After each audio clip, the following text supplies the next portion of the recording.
नमस्कार, मैं रवीश कुमार। जुबिन गर्ग को केवल या अली वाले गाने तक सीमित नहीं किया जा सकता है। अगर आप असम के जनजीवन में महलों से लेकर फुटपाथों पर जुबिन की मौजूदगी का मूल्यांकन करेंगे तो मनोरंजन, समाज और राजनीति की समझ बदल जाएगी। जिस असम से आने वाली सांप्रदायिक राजनीति की धमक दहशत पैदा करती है, उसी असम में कोई ऐसा भी सितारा था जो सबका प्यारा था। आप जुबिन को असम की अंतरधारा कह सकते हैं, एक ऐसी अंतरधारा जो असम में एक नई जीवन धारा गढ़ रही थी, जो धर्म, भाषा और जाति के नाम पर नफरती तलवारों से लहूलुहान जनता के जख्मों को सीते चलती है। जुबिन के नहीं रहने के बाद अब वो अंतरधारा ऊपर आ गई है, सतह पर उनके अंतिम दर्शन के लिए उमड़े जन सैलाब का रूप ले चुकी है। अफसोस कि हिंदी प्रदेशों की जनता असम की इस अंतरधारा को, हमारे समय की इतनी बड़ी सांस्कृतिक राजनीतिक परिघटना को समय से नहीं जान सकी, अनजान रही। इससे मैं भी अनजान था, लेकिन अब नहीं हूं। और आप दर्शक भी इस वीडियो के बाद जुबिन के बारे में अनजान नहीं रहेंगे। जुबिन के बारे में पढ़ते हुए यह समझ में आ गया कि वे केवल गायक नहीं थे, शिल्पकार थे, जो भाषा और धर्म, हर तरह के विभाजन के पार जाकर एक नए असम की रचना कर रहे थे।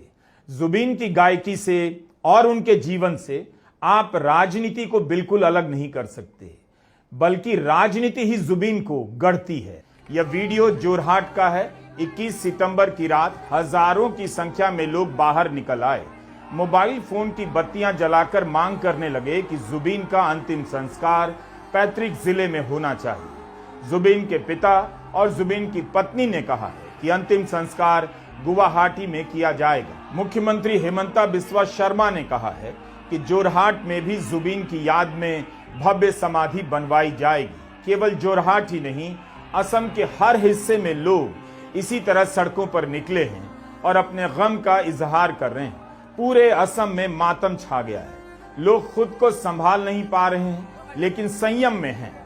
जुबिन का ही असर है कि कहीं कोई अव्यवस्था नहीं। आप जो भी देख रहे हैं वो जुबिन की केवल लोकप्रियता नहीं, बल्कि उन तमाम मुद्दों पर उनका खुलकर बोलना है, उनकी सोच का असर है, उनके साहस के प्रति जनता का नमन है। असम 3 दिनों से शोक में डूबा है। शहर के शहर में सन्नाटा पसरा है, दुकानें बंद हैं, जनजीवन ठप है। जीवन भर असमिया पहचान को सबसे आगे रखने वाले जुबिन आज असम की पहचान बन चुके हैं। सारा असम, चाहे किसी भी दल से जुड़ा हो, जुबिन को इसलिए भी पसंद करता है क्योंकि जुबिन राजनीतिक थे। उन्होंने राजनीति से भी लोहा लिया, राजनीतिक मामलों में टिप्पणियां की। 19 सितंबर को सिंगापुर में जुबिन गर्ग का निधन हुआ। इस खबर को आम लोग अभी तक स्वीकार नहीं कर पाए हैं। यह उनके लिए बहुत बड़ा सदमा है। लोग लिख रहे हैं जैसे उनके जीवन से जान चली गई हो, जुबान चली गई हो। आखिर हम क्यों नहीं जान सके जब जुबिन अपने गीतों, अपने व्यवहार, अपनी जीवन शैली से असम के घर घर में घर बसा रहे थे। किसी भी धर्म के हों या जाति के हों, बड़ों के लिए बेटा, हम उम्र के लिए दोस्त और छोटों के लिए भैया, सबके लिए जुबिन दा। नेशनल मीडिया जुबिन गर्ग के महत्व को बताने में नाकाम रहा।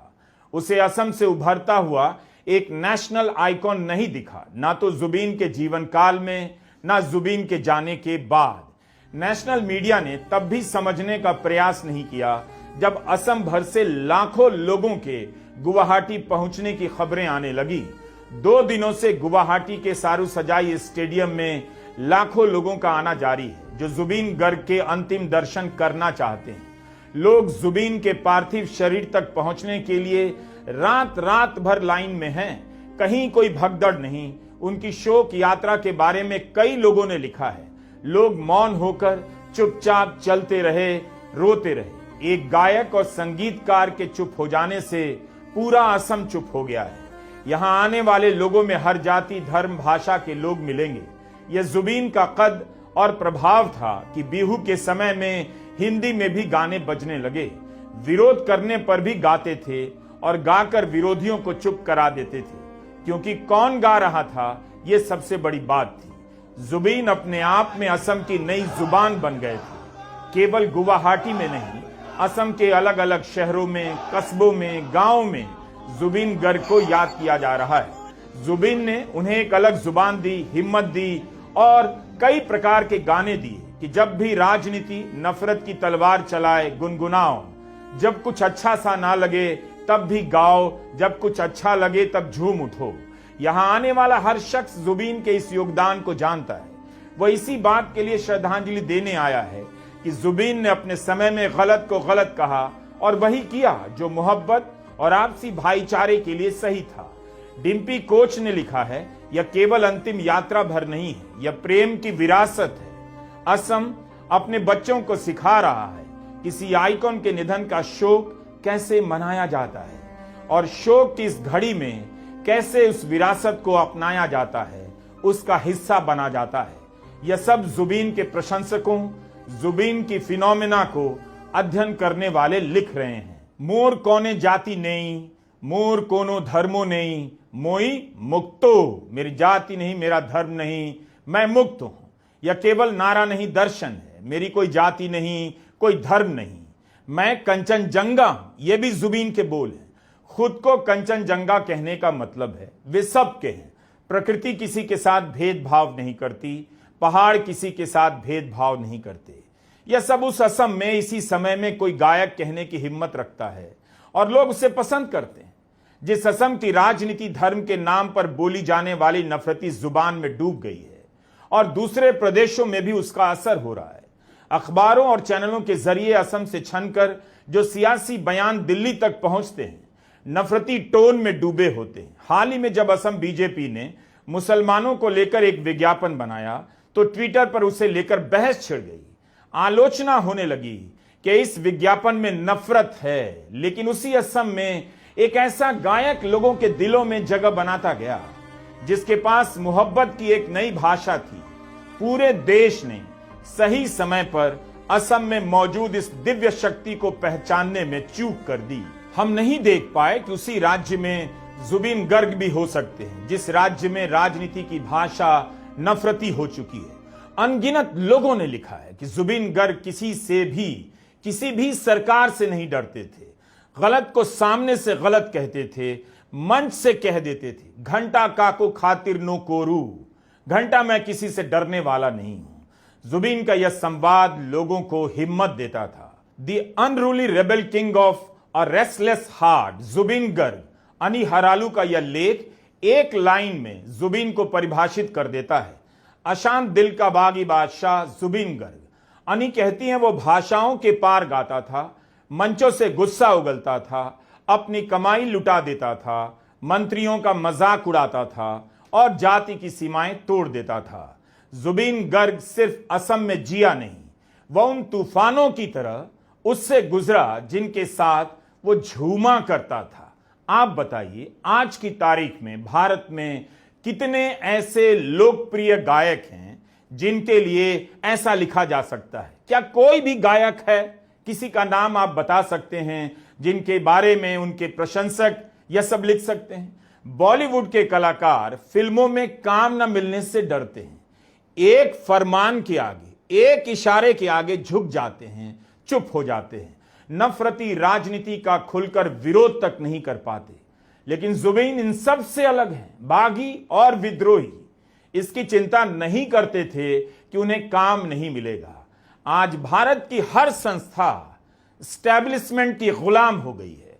उस भारत में एक गायक एंटी एस्टेब्लिशमेंट होकर गुजरा है और हम अनजान रह गए। जुबिन के बारे में जितने लोगों ने लिखा है, सबने इसे रेखांकित किया है, बताया है कि जुबिन ने नागरिकता कानून का विरोध किया और खुलकर किया। नागरिकता कानून के विरोध में असम में जब प्रदर्शन हो रहे थे, मंचों पर जाकर विरोध कर रहे थे। एनटीसीए के वक्त जुबिन का नारा था, मोई अहोमिया मोर धर्मो अहो, मैं असमिया हूं, असम ही मेरा धर्म है। उनका यह संवाद आग की तरफ फैल गया।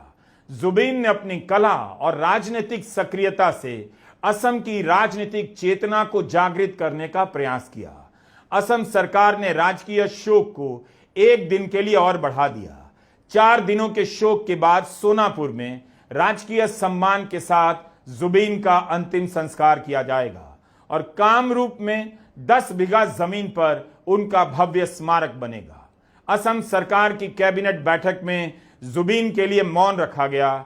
अरुणाचल प्रदेश सरकार ने भी अपनी कैबिनेट मीटिंग में जुबीन के लिए मौन रखा।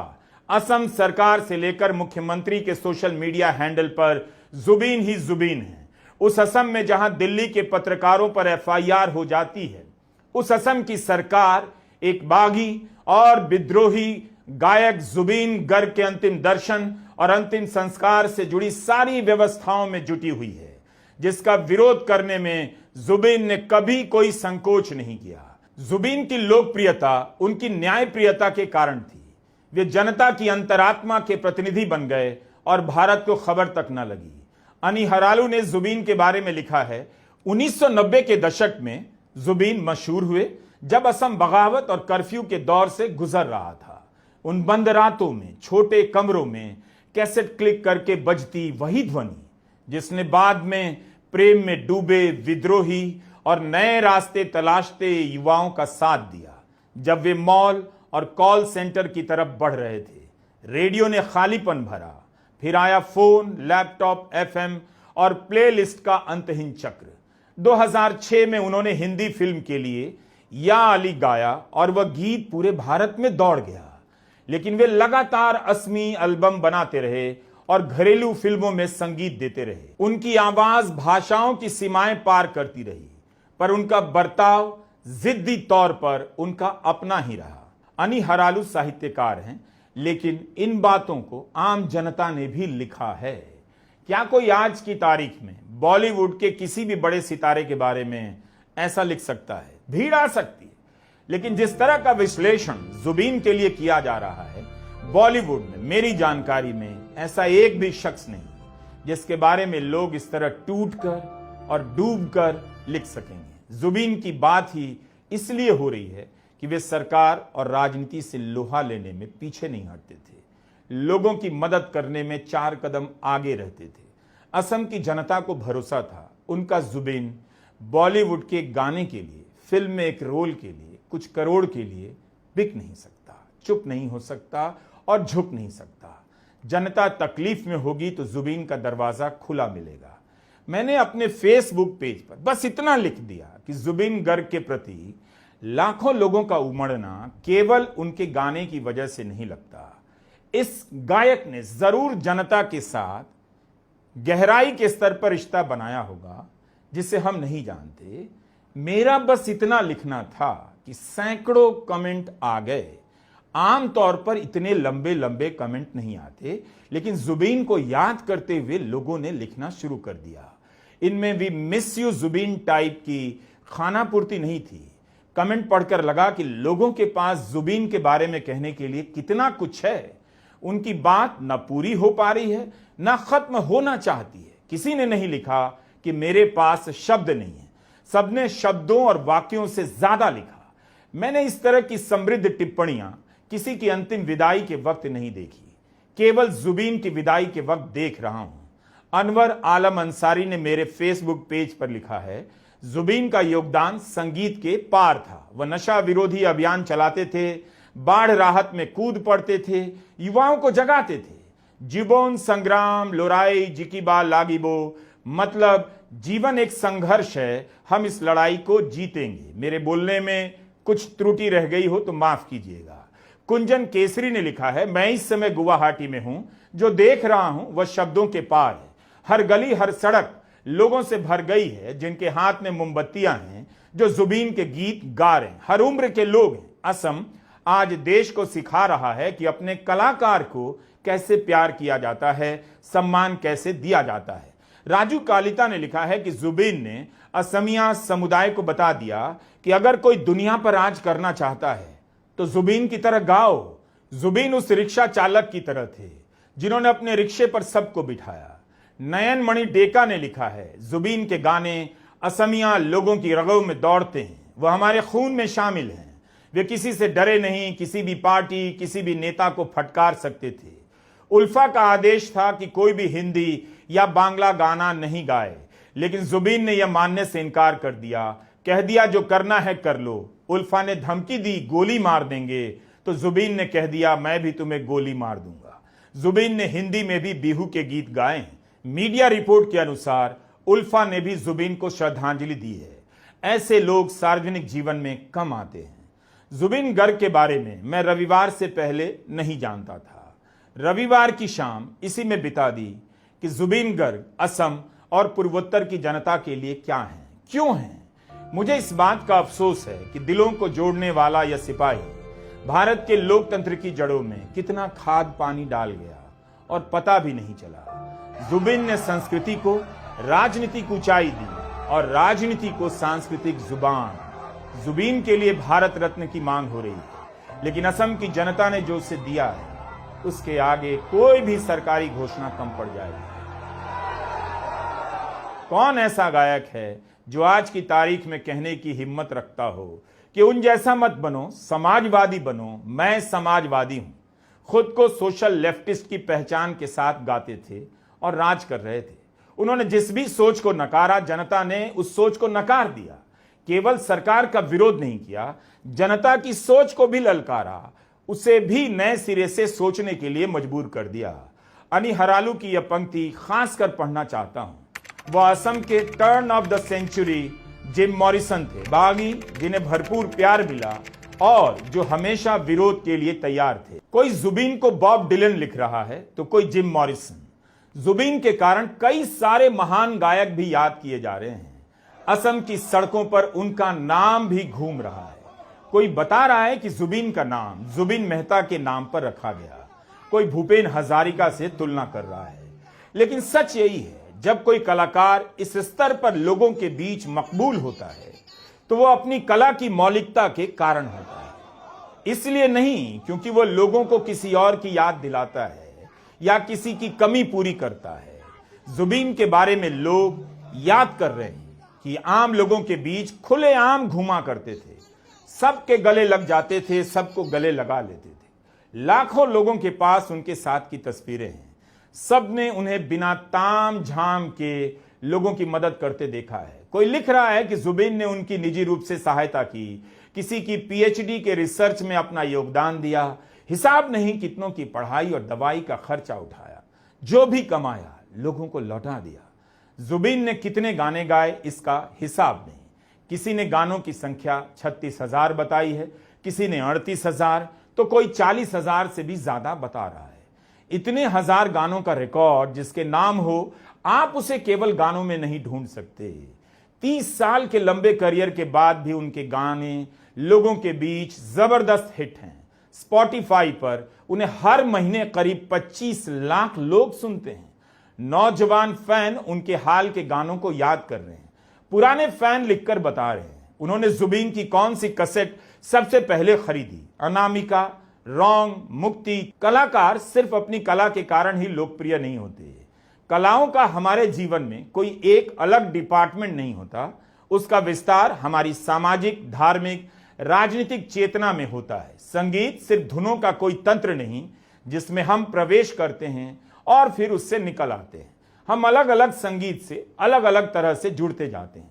आज लोग जुबीन को याद करते हुए असम आंदोलन को याद कर रहे हैं, उल्फा के समय को याद कर रहे हैं, सीएए प्रदर्शनों की बात कर रहे हैं।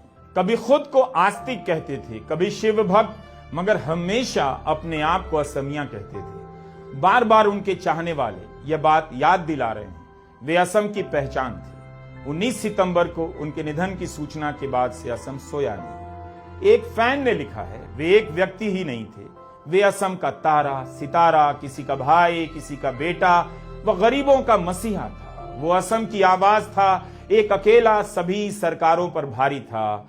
असम के हर जाति, जनजाति, धर्म के लिए कई सारे गाने गाए और ढाल बने। जुबीन के चाहने वालों ने यह भी लिखा है, जुबीन का पब्लिक कनेक्ट अद्भुत। सड़क पर ठेले वाले से लेकर कॉलेज प्रोफेसर, बड़े बुद्धिजीवी तक हर किसी के पास जुबीन से जुड़ी कोई ना कोई याद है। आज असम के ज्यादातर शहरों में स्कूल कॉलेज बंद हैं, ऑफिस में लोग काम नहीं कर पा रहे। हर वर्ग, हर जाति, स्त्री पुरुष सभी शोकाकुल हैं। अखबारों से लेकर जनचर्चा तक सिर्फ जुबीन ही जुबीन छाए हुए।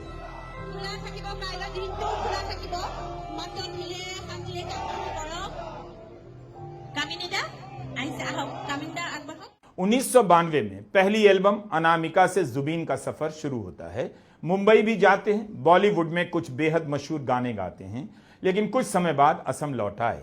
यहाँ की संगीत फिल्म इंडस्ट्री से जुड़ गए, अभिनय भी किया, प्रोडक्शन भी। अपने दम पर असमिया फिल्म उद्योग में जान डाल दी। सिर्फ असम ही नहीं, पूर्वोत्तर में भी मशहूर हुए। मुंबई से वापस आने को लेकर इसी साल जनवरी में पावेलोपीडिया नाम के यूट्यूब चैनल से एक साक्षात्कार में उन्होंने कहा, मुंबई में बहुत एटीट्यूड है, उसी से दूर होने के लिए मैं वापस असम आ गया हूं। उसी साक्षात्कार में जुबीन से पूछा गया वे असम के किंग हैं, तब जुबीन कहते हैं मैं कोई किंग नहीं हूं, लेकिन मैं राज करता हूं। दुनिया में अब कोई किंग नहीं, लेकिन अगर आप राज कर सकते हैं तो किंगडम मौजूद है। मुझ में एटीट्यूड नहीं, स्वाभिमान है। मैं यहां राजा की तरह रहता हूं और मैं हमेशा कहता हूं कि किसी राजा को अपना किंगडम नहीं छोड़ना चाहिए। जब वो अपना किंगडम छोड़ देता है तब फिर किंग नहीं रहता। इसलिए मैंने मुंबई छोड़ दी। वहां बहुत एटीट्यूड है। मुंबई में मेरा घर आज भी है, लेकिन वहां बहुत अराजकता है। मैं यहां असम में राजा की तरह मरूंगा। I will die here like a king. Assam की जनता ने अपने इस बादशाह को निराश नहीं किया। वो रात रात भर लाइन में लगी है कि अंतिम दर्शन करना है। लोग अकेले इस सदमे को सह नहीं पा रहे तो भीड़ में शामिल हो जा रहे, और भीड़ में लोग कह नहीं पा रहे, चुपचाप सिसक रहे हैं। अगर आप जुबीन की बात करेंगे तो आपसे भी असम जुड़ जाएगा। उन्हें इस वक्त जुबीन के अलावा दूसरी बात नहीं करनी है। जुबीन के दर्शन की लाइन में असम की राजनीति खत्म हो गई है। सारे विरोध मिट चुके हैं, क्योंकि इंसानियत का रास्ता आज जुबीन से होकर जा रहा है। 2002 में जुबीन गर्ग और गरिमा सैकिया ने शादी की। दोनों ने 15 बच्चों को गोद लिया। उनकी पढ़ाई और जीवन यापन की जिम्मेदारी ली। कोविड के दौरान अपने 2 मंजिला हवेली को कोविड सेंटर में बदल दिया। एड्स और ब्रेन कैंसर को लेकर काम कर रही संस्थाओं की मदद की। जानवरों के साथ मानवीय व्यवहार के पक्षधर रहे। जानवरों की बलि के खिलाफ बयान दिया। आज जानवरों की मदद करने वाली संस्था पीटा ने भी उन्हें याद किया है। बच्चों के शोषण के खिलाफ एक्टिविज्म में भी सक्रिय रहे। उत्साह नाम का एनजीओ चलाने वाले मिगेल दास क्वियाह ने एक लंबी फेसबुक पोस्ट में एक प्रसंग बताया है। 2014 की बात है। गुवाहाटी के चांदमारी इलाके में एक छोटी बच्ची किसी के घर पर बाल श्रमिक के रूप में काम करती थी। मालिक उसका यौन शोषण करता था। एक रात वो घर से भाग निकली, मगर मालिक ने उसे पकड़ लिया। उसे घसीटकर वापस घर की तरफ ले जा रहा था जब पास से जुबीन गर्ग की गाड़ी गुजरी। जुबीन ने उस लड़की को उस आदमी से छुड़ाया। लड़की को पुलिस थाने लेकर गए, केस किया। बाद में जब वो केस कोर्ट में गया तब भी जुबीन ने उस लड़की की सहायता की। इसी पोस्ट में मिगेल दास ने लिखा है कि जुबीन का सेंस ऑफ ह्यूमर भी लाजवाब था। 2014 के केस के वकालतनामे पर जब दस्तखत करने थे तो जुबीन ने कोने में साइन करने की जगह वकालतनामे के कागज के एकदम ऊपर साइन कर दिया, जैसे वो कोई ऑटोग्राफ हो। जब वकील ने कहा कोर्ट यह स्वीकार नहीं करेगा, जुबीन ने बात टाल दी, कहा अरे जाने दो। मगर मजे की बात यह थी कि कोर्ट ने कागज स्वीकार कर लिया। तो अनगिनत किस्से हैं लोगों के पास जुबीन को लेकर। वो असम की यादों में सदियों कायम रहेंगे। अच्छा होता उनकी उम्र कम से कम 1 सदी की होती। असम के उन सभी लोगों का आभार जिन्होंने मुझसे शिकायत की कि हमने वीडियो क्यों नहीं बनाया। उनकी शिकायत नहीं आती तो मैं भारत के इतिहास के इतने महत्वपूर्ण शख्स के बारे में इतना भी नहीं जान पाता। इससे जुबीन को प्यार करने वाले कम नहीं हो जाते कि मैं नहीं जानता हूं, लेकिन वीडियो की स्क्रिप्ट खत्म करते करते यही लगा कि जुबीन को जो नहीं जानता है वह खुद से भी कम प्यार करता है। उन सभी का शुक्रिया जिन्होंने जुबीन के बारे में लिखा, जिनके लिखने से मुझे जानकारी मिली, जिन्होंने मुझे वीडियो भेजे, अपना दुख भी साझा किया। हम आपकी वेदना को समझते हैं। उम्मीद करते हैं कि जुबीन गर्ग अपने अल्हड़पन, बेबाकी और मोहब्बत की जो मशाल आपको देकर गए हैं उसे जलाते रहेंगे। जुबीन के बताए रास्ते पर चलते रहेंगे। नफरत की सियासत को, नफरत की भाषा को हराते रहिए और जैसा कि जुबीन थे वैसा ही बनते रहिए। हर गलत का विरोध करते रहिए। असम और पूर्वोत्तर इस समय शोक में डूबा हुआ है। 23 सितंबर को अंतिम संस्कार के वक्त एक एक लम्हा असम और पूर्वोत्तर के लोगों पर भारी पड़ने वाला है। हमारी यही प्रार्थना है कि जुबीन के परिवार और असम और पूर्वोत्तर के लोगों को इस दुख का सामना करने की शक्ति मिले। नमस्कार, मैं रवीश कुमार।